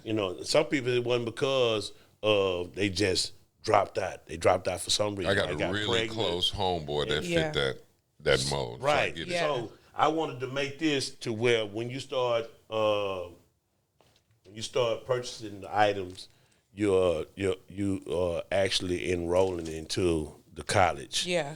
And you start becoming some of a person like you reaching certain goals. Yeah. So you start getting discounts when you buy certain stuff and you get certain stuff for free whenever I'm able to get to that point. Yeah. Yeah. But that's the whole object of I like that. Gamma State University. Yeah. Because everybody took chances. Everybody ain't win. Yeah. Some people lose. Come on now. Some people, you know what I'm saying? Yeah. So some of us still Yeah. We tried. Still trying. Shooting at it. You know what I'm saying? I just made 52 Monday. Yeah. Oh, yeah? Yeah. Oh, niggas man. still. 5 dudes, man. Huh? Yeah, 5 dudes, man. That's a good thing, man. Yeah. Hey, man, it's a blessing to make it that far. on Goddamn living. right, I know. Yes. But Especially in this it's society in the world today. I Yeah. always thought that once because I have a good job. Good. So I always thought that once I settled into my career, man, all I gotta do is clock in, Yeah. clock out, Yeah. and I'm good. Right. I was wrong. Right. It's not enough, and so it's not even a money thing. Mm-hmm. It is. It's always about money. It's Of course, that's the biggest you part need of it. You need it. Yeah. A lot of people say it ain't, but it's really It that is. really, yeah. But at this point, is I'm willing to take less. Yeah. So I'm willing to take less for a little while. Don't get me wrong. No, right quick, and I'm gonna just hold that thought right quick. I was just talking to 007, a partner from the 5th Ward Boyz. Mm-hmm. He sacrificed a year and a half of taking less to get the promotion that he just got the other day. So you get it. Man. So Come yeah, on now. He just It's told a me that. gamble. Yeah, Yeah, it's a gamble. It's a Man. shoot your shot, and then some people around you like, why are you doing that? Yeah, that was dumb. Yeah, right. But it was a spiritual on the Yes. inside say do this and do that, because a lot of people ain't know, like when I pull over here like I did, I pulled, somebody caught a flat and I went over there to take the house phone with the and he told me where Lil J was gonna be at. And if you would have never caught that flat, I probably would have never would been a never 5th know. Ward boy. See? So the chance that you know what I'm saying, for a little while. Yeah. There You know you what I'm go, saying? Sean. There you Yeah, go. yeah, for Yeah, a little man. while. Man, I ain't bullshit you, nigga. I am scared. Yeah, of Yep. course. I think scared is the wrong word, but it's pretty close to it. Yeah. Yeah. It's just one of those things. Like, I guess that's just the simplest way. It's a gamble, man. So you got to be willing to bet on yourself. Yeah. That's my nephew clothing line. Yeah. What Bet is it? on yourself. Yeah. See, yeah. and then, so I had like an idea. So since that's about going to a university, if you could make a mini tag with a certificate of graduation, you know the graduation we get? Right. Make that your tag on the inside. Man, that's So I appreciate his- that. Man, Boss. just stop it. I'm You just understand? saying. Boss are not- His I'm clothing just line is saying. boys. Bet on yourself. That's my nephew. Bet on yourself, and that's one of Shaq mentor him and my son. And That's so and, awesome. Shaquille? Shaquille O'Neal. They got pictures on Facebook. Right. So Yeah. he mentored him. So that was one, and his thing is real big. Bet on yourself, because like if don't nobody believe in you, Come on now. you got to believe in yourself. You know. Yeah, me, and I ain't gonna share the details. Me and Mel were talking earlier. Doing a lot of stuff for yourself. It's a little bit more, because right now the famous words to say is, I want to be an entrepreneur. I want to be a boss. I want to be this. And it's not just wanting to do it. No. It's not enough. Yeah. Not wanting to do it, working your ass off, is still not enough. It takes so you have to really take some balls to gamble on Yeah. yourself and go Right. for it. Right. And then, excuse me, with gambling on yourself and not seeing the results for 1, 2, 3, 4, 5 years, Yeah. It's fresh. don't mean like don't get. So I heard like us, I'm gonna say us, in Too Short is real cool. So whenever Too Short bring up anything about Houston, he gonna say the 5th Ward Boyz. Yeah. And he was like, he put out so many albums and he was saying he was gonna be through with it. And it was like, to be at a certain point when he started, I was in high school when I heard my first. Yeah, Born to Mac. Right. But he kept going to where he had right now, remember he had the chip tooth Yeah. for the longest he rolled that thing out. But shoot, he got a fresh set. Million dollar smile now. I see you. Boy got a fresh set. Improvement. You know what I'm I saying? ain't ugly, I'm broke. Yeah. Right. And that was what was that song he did when he was in the graveyard? Oh yeah. Life is too Too short. short. Life short is and- too short, man. Okay. Yeah. And what's crazy about that is he was a pimp, Yeah, I heard. allegedly. Yeah. He was a pimp, but he like Oakland, talked right, but he talked real life stuff. Yeah. You know what I'm saying, that we can go through, you know what I'm saying, that'll get you through it, you know what I'm saying? So we're trying to figure out what kind of Cadillac there was on this first album, because the Baritz. It looked like an L Dog. Because it had that chrome running down the hood. I think it's it might have been a Baritz. I had a 76. I had a 76 hard top with power locks. See what I'm saying, with the plaid seats. Oh, these car lovers. Car lovers. Yeah, I'm not even a car person. Yeah. But I had one of them, and I bought that. And the dude told me, he said, "I can tell you one. I'm gonna sell you this car, but it don't go in reverse." Okay, So I bought it. I bought it and drove all the way from Acres Home to Fifth Ward straight forward. I swear to God, if I had a car and I got it for a good bargain like that, especially back then, it didn't say it came reverse. Yeah. That car, look, that car right now is worth over $15,000 to $20,000. Yeah. I paid $350 for that car just because they have reverse on it.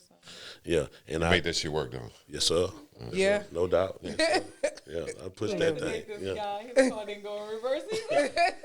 Man, so look, I told him, I say, what can you send me this car for since it don't go in reverse? Because I might have to go in reverse, and since I can't, can you take something off of it? He said, man, I give it to you for $350. So check this out, man. And Cadillac story. And this I was with Noah's mom, my son's mom. Okay. And my homeboy Mikhail had a Cadillac. I needed a car, and he said, "Man, come over. I'm gonna sell you this Cadillac." So I go over there, and I forgot what kind of Cadillac it was. I say relatively newer, but it's not one of the box models. Right. It's after they left the box. And one of the things I remember about it, when you get in that bitch and you start it up or whatever, it would kind of settle. Yeah. Kind of, it fits you in the seat. Yeah. No, the actual car. The level ride. All Cadillacs got a level ride. So I wasn't used to that. Okay. But anyway, so I went over there. I was like, well, shit, how much money I owe you? Man, just give me $100. $100. I'm like, $100 for a Cadillac? He's like, yeah, I'm going to get $100. I'm like, cool. Got the Cadillac, drove that bitch home, drove it for about a week. Yeah. Maybe 2. One night, I get home, I parked that bitch, it reversed and everything. Yeah. I couldn't turn it off. If you ever talk to Julia, ask her about this shit. So you gonna need $100 worth of gas a day? You okay? Or you gonna unplug something on the I tried to cut that bitch off. I went, I was like, Julia, I can't turn this fucking car. And she's like, well, we both needed it. Yeah. And so I remember, I was like, oh, here's what we're gonna do. We're just gonna let that fucking gas run out of this bitch. Yeah. Because that was back in the days you could put $5 worth of gas in the tank and you good. Yeah. So we waited on the gas to run out. We kept peeking out the back window and shit. Yeah. That bitch still going. Oh my God. Yeah, just checking to see if it's overheating or anything. It's just It didn't do shit. That bitch just kept going. We kept that bitch up. And eventually I got arrested. I had a warrant and they took the Cadillac and it wasn't worth paying to get that bitch to turn off. No, it wasn't. I like that. It wasn't worth paying. You said you worked around that goddamn backing up shit. I found out sometimes it cut off. I just took my chances. If it's somewhere I need to go, I'll turn that bitch off. Yeah. If I can't, I'll leave it running. If somebody steal it, I paid $100 for it. So I paid $100 for it, so I can't be mad. Yeah, that's true shit. I had to cock the wheels or take one of the wheels off or something. Yeah. But anyway, that's my Cadillac story. But. That is funny. So can you tell them how they can get your merch? So right now I'm working on the website. Okay. I'm working on my whole little thing with the Gamma State University. I do have a Gamma State University Instagram. Okay. And I'm on there every day, but for some reason I can't remember how I spelled it. But you can pull it up and you'll see me. It's Gamma State University 2023. And shoot it to us. Yeah. And then I'll have it on the screen. Okay. I had to make sure that they can reach you. Like my Instagram, my regular Instagram page is Fifth Ward Boy, the number 5, NUE Life. NUE. NUE _Life 7 is on Instagram. And my Facebook is Richard NUE Life Nash. And my TikTok is 7 NUE Life, NUE Life NUE_Life7. Okay. On TikTok. Yeah. And you can hit me on any one of them DMs. Any one of them DMs, and I'll hit you back. I ain't one of them. I ain't a Michael Jackson rapper. Mm-hmm. You're accessible. Yeah. Man, I'm on there. If I see you pop on there, you talking some, you know, I'm gonna get on there and get with you. I love it. But you know, if you're on there, you know, and you're talking something weird or something, you know, I look at you and say you're seen, but I'm not gonna respond to you. Right. You know? Right. And I didn't necessarily want to bring this up, man, but pussy, weed, and alcohol, it warms mine. I know, huh? It's his heart. And I'm being funny, but I'm not being funny, my nigga. Right. He's so serious. So I remember Willie D on his first album, Controversy, had pussy. Yeah. It was just called Pussy, I think. Right. Yeah. And then y'all took that and created PWA. Yeah. PWA. So that's what makes the Fifth Ward Boyz. So, you know, the thinking of, like, we never thought that song was going to be our song. It took us around the world because this was one of the nastiest, provocative, like, it was one of the craziest songs. So we making songs like Situations and One Night Stand. We thinking those songs is like, okay, that we could work with that and whatever. The radio station called us and said, man, if y'all can clean that song up, we going to play it. Mm-hmm. So we like, how can we clean that song? Right. So we wound up making Swisher Sweets and alcohol. Oh. Yeah. That was the clean version of it. It was inferior. And we all had to go back in there. Because back then, the punching in wasn't. So we had to go back and rewrite the words. And then re-record the whole shit. And re-record the whole song. Yeah. So they ain't have like 99,000 tracks where you can just keep going until you. Back then, we used to rap. Well, right before that, we used to rap on the wall. We had 4 tracks. Mm-hmm. And it was like, when you get through rapping, get out the way. The next person gonna jump on the mic. Track. Yeah. On the same track. The hook. Yeah, I wasn't gonna punch out and go get Jack in the Box and get you a burger and come back and finish your part. Yeah. We had to like get out the way and we had to have the same win. If you mess up, everybody had to start had off. to do it again. So we was on some military. Don't make a bunch of noise. Yeah, but that is a Southern anthem for me. Yeah. Right along with Scarface, the actual song Scarface. That's the my jam rap-a-lot too. version. Yeah. So Shortstop is cool too. I'm gonna tell you what's crazy about that song. What's up? We went all the way over to Europe, and we was in Denmark in Europe, and it was these little group of Caucasian, I'm gonna say Caucasian guys on a college. We're on college performing on the college stage, and these little dudes had 16 dudes that loved that song so much, they put a bunny rabbit.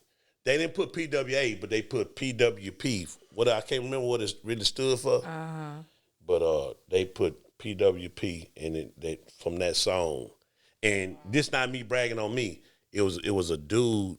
It was a dude came. Double O told me. He say, "Hey man, this dude. I just signed all his CDs." And it was 5 CDs that we had at the time, 4 or 5 CDs. He said, I just signed all of them. He said, man, they named their neighborhood after you. What? Oh, now that's a... Wow. So what's because you got a bunch of names. Yeah. Right. Low Life. So I love it. So I'm like, for me, like to hear that. Yeah. You know, I'm like good, way over somewhere with like, I plug our plugs in the wall. Yeah. Mm-hmm. They plugs like this wide. Yep. Yeah. And you plug them in. You know. Yep. Yeah. So like I never been that far over on the other side of the world for somebody to name their neighborhood after me, man. It's crazy. But we still in touch with one of the dudes that knew them dudes. You know what I'm saying? Right now today. Wow. That motivated and it took me that low life for the Fifth Ward Boyz took me through prison without having one fight. Wow. Off the respect, the love. Just the respect. But you got to be humble too, though. Yes. You can't just be no dude like, exactly. you're going to have a fight. But I went through I had a couple of arguments. I never had one fight for 7 years. That's a blessing. Yeah. So I'm glad you're sitting here with us, bro. I'm trying to tell you, it's a blessing. Appreciate y'all having me. Yes, appreciate y'all having me. Yeah, when they said it, I was like, what's with alcohol? Yeah, he looked. Yeah. He was excited. Man, you know how many people This is gonna be fire. So my wife was like, why you got your ring off in the middle of the night? Because, like, people be calling me and they're in the club at 2 or 3 o'clock in the morning when PWA come on. They like, hey, listen. This is my bar right here. Hey, man. Hey, look, man. Such. I'm like, oh, bro, man. Lord have mercy, man. I'm tired, dog. Yeah. But you got to... But I'm with them, though. I ride with them for a little bit. I say, look, I'll holler at you tomorrow. They just want to like, hey, man, I just want to let them know, hey, man, they still playing y'all, man. I'm like, God. My homeboy That's Chris so awesome. texted me today, like, man, you excited about tonight? You know, and I'm, talking about, like, I can't Doing that strong shit. He can't wait to talk to him. You know, we practiced, date yesterday, so we good. No, but the whole time, like, fuck yeah. Do this thing, man. I want this to happen. I love it. And the thing is, we discussed it. We didn't want to just talk about your career. Yeah. Because you're bigger than that. Yeah. And you've already showed you're on a whole nother level with that. How did you get to the point where you are now, where it's not necessarily when you do an interview or you sit down with folks where you can actually talk about shit that has not a whole lot to do with music? Yeah. So how often do you get to do that? All the time. Yeah. Like even churches even hit me up off of the spiritual stuff.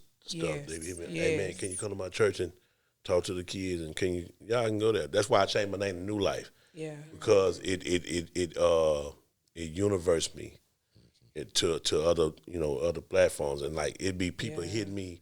Like I had a 13-year-old dude that hit me and was like, bro, man, like I be listening to you, man. I really need to like I know you might not answer back, but like, man, I just lost my such so, and I just you helped me get through such, and that mean a whole lot to me. Yeah. To know that like I ain't just out there wilding out, somebody actually watching you. Yeah. And I used to trip out when dudes at first used to do stuff that I was doing, and they was mimicking me, and I was like, man, he just stole my stuff.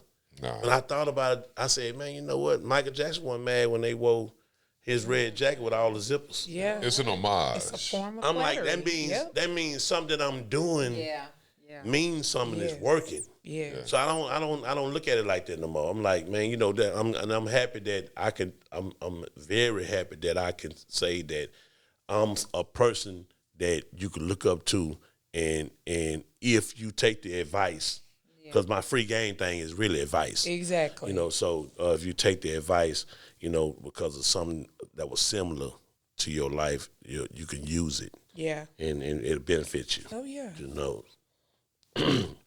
And that's why we definitely wanted to have you on, is because you're so much more. If you go on your page and look, the inspiration that you give out to others. That's why I'm saying, if there is any congressional leaders or anyone that can do anything to overturn, give this man his freedom. He's showing that he helps others. It's not just about him. It's about serving a greater God, a bigger purpose, which God gave him, and that is to serve his people. So, hey, we need to let him be free. But he's happy about being out here now, so don't get us wrong. That's most definitely. But we're soliciting, for full freedom on this. Like, exactly. Full freedom. Yeah.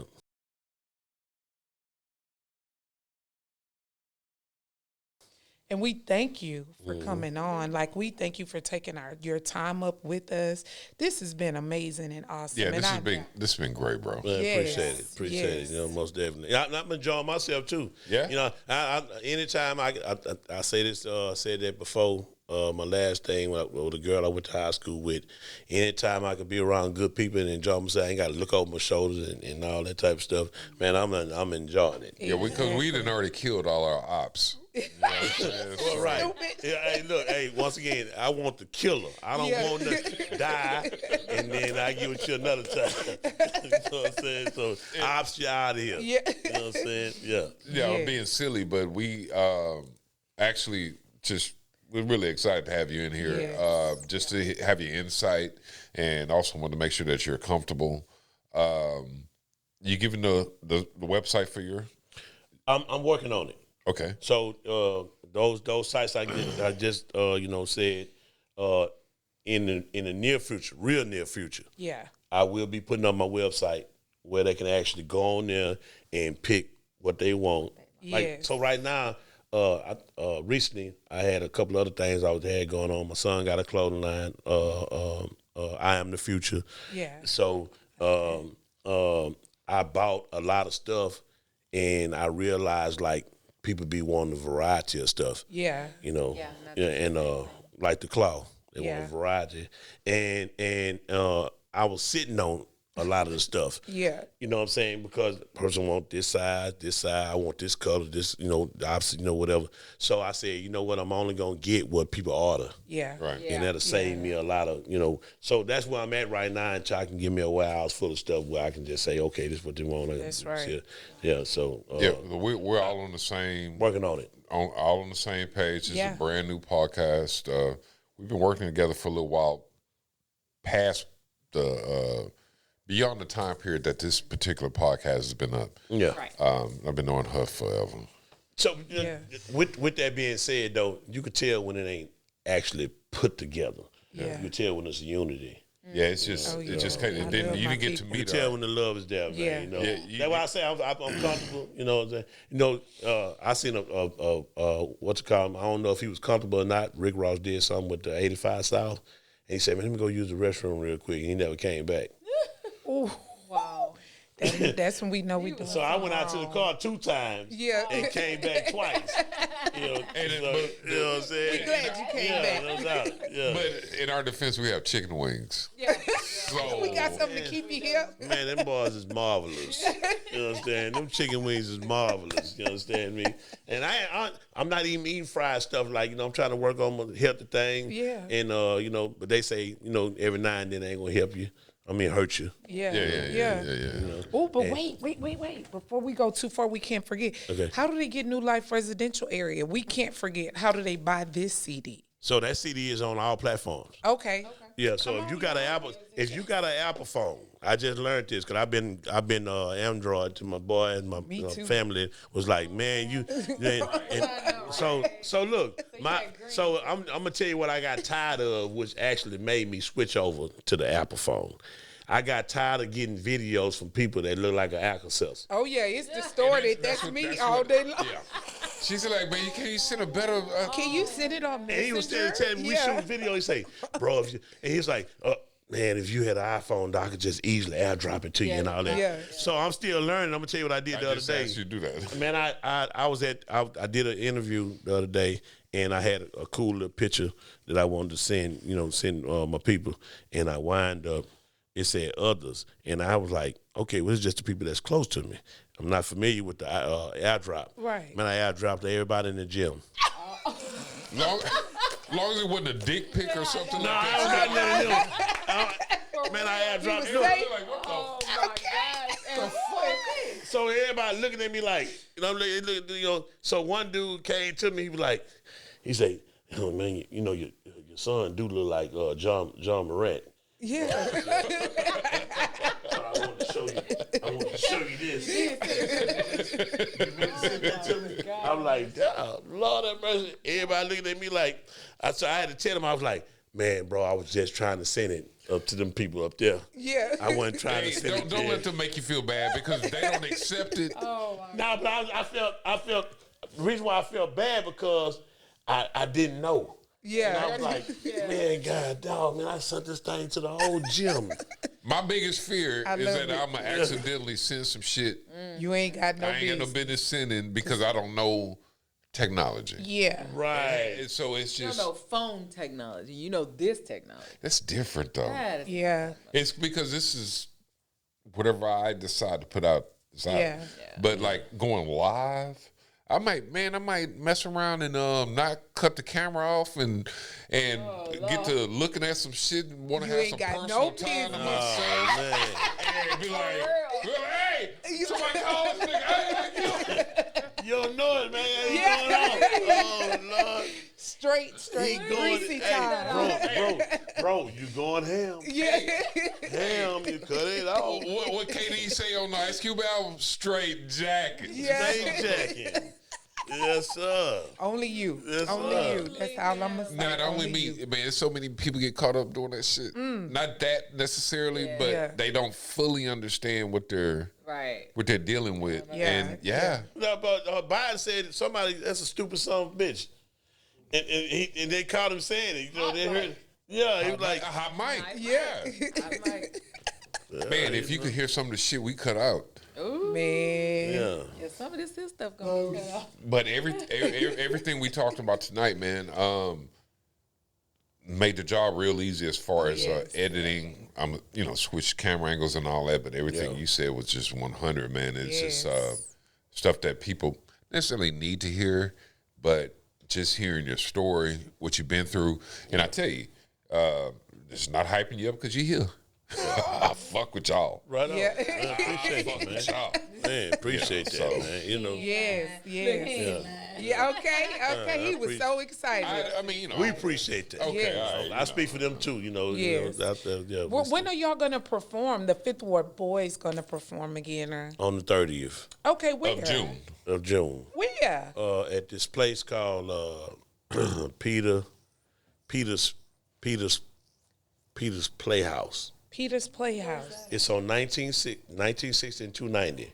We need a field trip, y'all. We need a field trip. You know, that actually crossed my mind. We like field trips. And in that place, they have, like, when you walk through the door, they have everything that it's like a mini mall. They got a cigar shop. Wow. They got a drink shop. They got food. It's like all the way to the back to the DJ, from the front to the back. Yeah. It's like it's a bar, but it's everything that a bar would have, you know. And then some. And then some. And how can you get tickets? So it's walk-in, pay-in thing. Okay. Yeah. So when you get there, we hadn't had the tickets, and we don't really have the time to really move around and do the ticket thing. They still do that, but it's like y'all just show up and then we'll be there. June 30th, Peter's Playhouse. Peter's Playhouse. What's the the time and the cost? So the time, I don't even think they charge. I think it's free. Okay. I think it's just bring yourself and bring a friend. Bring $15, $20 with your extra. Yeah. Right. Just you want a cigar, you want to just chill, get your drink or whatever, it's there. And what time will it be? So it's a normal time now. You get there at 9, and then if you got a little time to stay there, you'll see the concert when we actually started. Come out. Because they wait till they kind of get enough people. Yeah. And then perform. Yeah. And we don't come out the back. Yeah. Well, we in there. We need to be there. We need to show up. I always say that we not Michael Jackson. Yeah. Before we cut it off, because I know Sean getting there, but do you still get that feeling? Which one? When performing that you got when you first started. Is it comparable?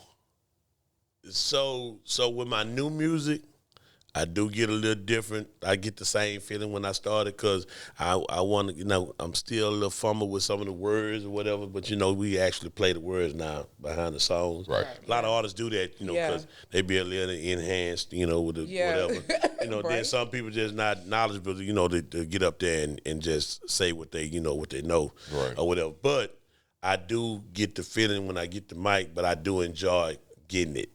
I enjoyed doing, because I always dreamed that. Right. I dreamed it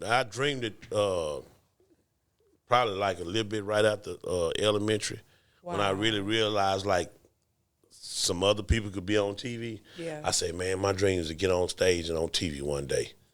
And I reached both of them. You did it. You did it. Both of them. So I still enjoy.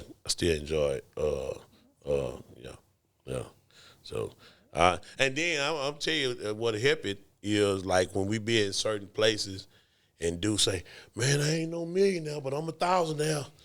Man, that song here, such, and it might not be PWA. And they'll go to ripping off another one. Yeah. And then you just like, God, dog, man, people really, know us over there, over there. And then some people like, hey, man, I'm over here in Italy, and if I send my CDs to you, could you sign them for me, So that when I get on the stage and just be like, oh, man, it's really like, we really like had a impact and more than just our neighborhood where we grew up at. Yeah. So that'd be sweet one day to for somebody to ask me for my autograph. And I have to look at it and make sure it ain't like a mortgage or some shit. Right. Yeah. Outside here. Yeah. Let me just put that right Or you there. being served. Yeah, you're right. It's like, you got a baby. Yeah. Yeah, let me I don't want to sign that right now. Nah, man. Go around the back in the back, on the back of the building right there. Right. But I am comfortable. I know we're gonna round it up a little bit. Whatever. All the projects that I'm doing, I'm people at my job be like, man, I seen you on live at like 11:30. I thought you was gonna take off. Yeah. From work, but I still be at work. Like I got 10 to 12 hours at my job, and they be like, man, it's got to be 2 of you, dog. Yeah. You gotta get it done. But it's just it's the hunger. Yeah. For it, it's the passion. Yeah. I still got at a passion. 4:30? I still got a passion for it. You up at 4:30? 3. My alarm clock set for 3 right now, so it ring at 3. Sometimes, I tap on it, and then. Yeah.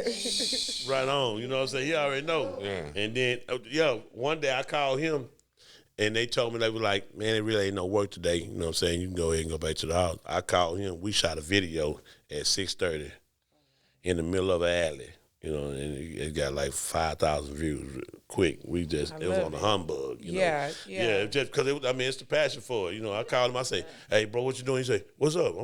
I'm up. Yeah. I said, well, I'm right down the street, man. I'm finna come. We can shoot that thing you was talking about. You know what I'm saying? So we stop by Murphy's, get a cup of coffee, and be on to the shoot. Yeah. I don't know about Murphy's, but you know what I'm saying. But because I'm gonna say why I said that. Because like I just had a little more gas. To do a little bit more. Yeah. But I'm glad they said I ain't had to work today. Okay. Yeah. I'm going home after that. You exhausted the rest of it. Right. I took it all the way out. Yeah. I got back to that 3 o'clock. Got it. Mm-hmm. Man, but I ain't gonna lie to you. I appreciate y'all, man. Y'all real comfortable being around. Sean. I've been knowing you. And I enjoy Mel and man, I enjoy I enjoyed y'all, man. Hey, that nigga over there. Yeah, that nigga over there. Yeah, that nigga over there. I'll tell you why I shot out in a minute. I can't just tell you now, but I'll tell you why I shot out. I had to grab it. I had to grab it. You know what I'm saying? I had to grab it. But but I appreciate y'all. Yeah, absolutely. Coming out and taking out of your time and everything like that. Yeah. We enjoyed every moment of it. Appreciate it. And I know that weather was rough a few hours ago. That weather was rough a few hours ago. And I'm in a rental car. Yeah. Man, that thing had me. I was like, man, I hope I'll be on time because I had to go over there. It was like Operation Desert Storm. I'm trying to tell you. I rode out the sun. I'm trying to tell you. It got dark, and I rode into. I'm like, I had to turn my. Yeah, you saw the trees and shit swell like this. Hard. Might be a tornado. Yep. I ain't gonna lie. I looked down at my phone to see if y'all gonna say we're gonna cancel it, because I'm used to that. But I rode out of it though. I don't think we've ever canceled. We will not pass. Now you look on the channel. There's only 2 videos, but we got videos before that. Yeah, we don't under Project Right on. I'm glad y'all did. We made it through it. We made it. Now, of course, it's Allison or. Yeah, something like that's different. Well, I'm gonna turn around. Please don't drown. I'm gonna let y'all know we can do it another day. I gotta go back, man. You know what I'm saying? And my ass be swimming up here. I don't want you to be here. Yeah. And I ain't here. Right. Yeah, I don't want to be swimming. And he got the camera. Keep going. You gonna be famous. You almost Save yourself. Yeah. Right. I ain't waste this footage, nigga. Okay. I got it. Yeah, It's but thank been y'all. phenomenal. Thank y'all. It's No been problem phenomenal. at all, brother. Yeah, thank y'all, man. Yeah. And we thank you. We're about to wrap it up. And just again, thank you. We had the famous Richard NUE Life Nash. Exactly. Now, real quick Right before Sean wrap us up, y'all, we've been getting a pretty decent amount of views on our videos, especially for starting a new channel. if you're watching the video, it don't cost you a dime. Hit that like button. Yes. And subscribe to us. Now, we'd rather you hit the bell notification. That way, when we post a new video, you're notified. But just subscribing to us will help us grow. Yes. And so we're trying to get to the point where the likes will get us seen by more people. The subscription will put us in a position to be better at what it is that you guys want. And so that's what we're trying to do. So just, if you're watching this video right now, hit the like button, hit the subscribe button. Okay, Sean, I'm sorry. Look, y'all said it all. Thank you for joining the Social Drinkers podcast, and be sure to tune in on every episode. And thank you again, Richard. Thank you, Lo. Appreciate y'all. Yes, peace. Peace.